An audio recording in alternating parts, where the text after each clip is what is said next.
The moment Renee Walker reached into her worn handbag and placed her card on the counter, she had no idea that a simple act at a gas station would echo louder than any scream she had ever swallowed in her life, because sometimes the smallest kindness carries the heaviest weight and travels the farthest. The air around the station felt ordinary, cars pulling in and out, engines humming, people rushing through their routines without looking at each other, and yet one scene stood out like a crack in the world. A towering man with weathered skin, heavy boots, and a leather vest marked with the unmistakable Hell's Angels emblem stood beside a motorcycle that looked like it had crossed more miles than most people ever would. He wasn't angry or loud, just still, checking his pockets again and again, his shoulders tense with the quiet stress of coming up short. Renee noticed the hesitation in his movements, the way he avoided eye contact, the way pride battled necessity in his posture. Without planning, without announcing it, she paid for his gas, nodded once, and walked away, her heart pounding as if she had done something dangerous instead of kind.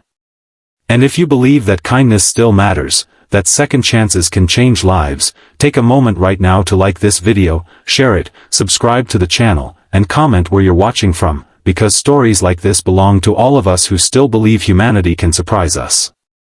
Renee Walker's life had never been easy, and it certainly hadn't been kind.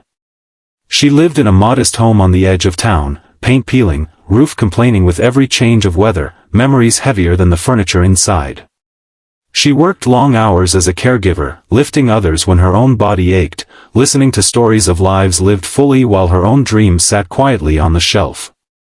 Bills stacked faster than paychecks, and every month felt like a test of endurance rather than progress.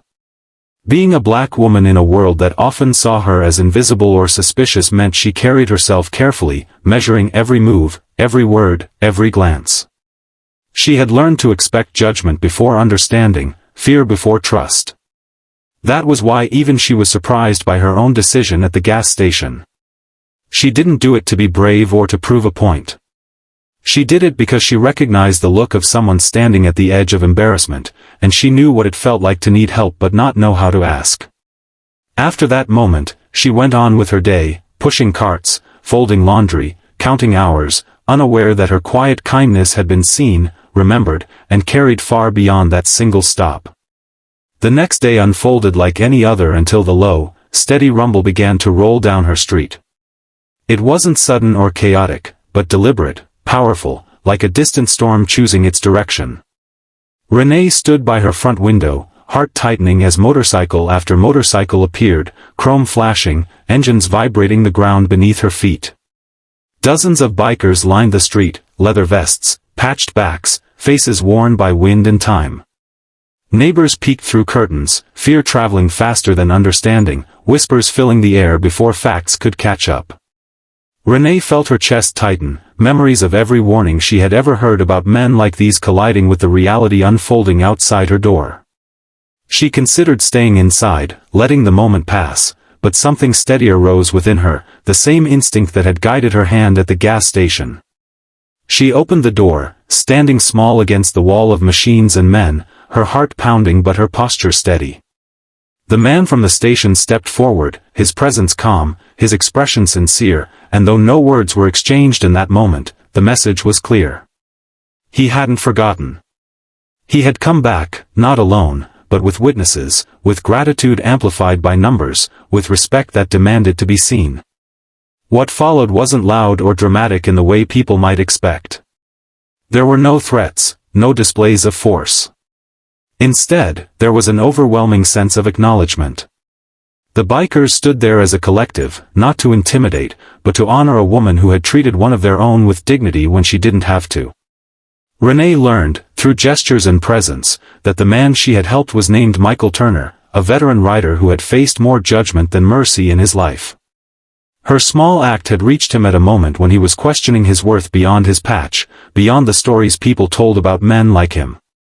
The bikers didn't bring gifts of money or promises of protection spoken aloud, but their presence itself was a shield, a statement to the world that kindness crosses lines people assume are fixed. From that day forward, Renee noticed subtle changes. Repairs on her house appeared without explanation.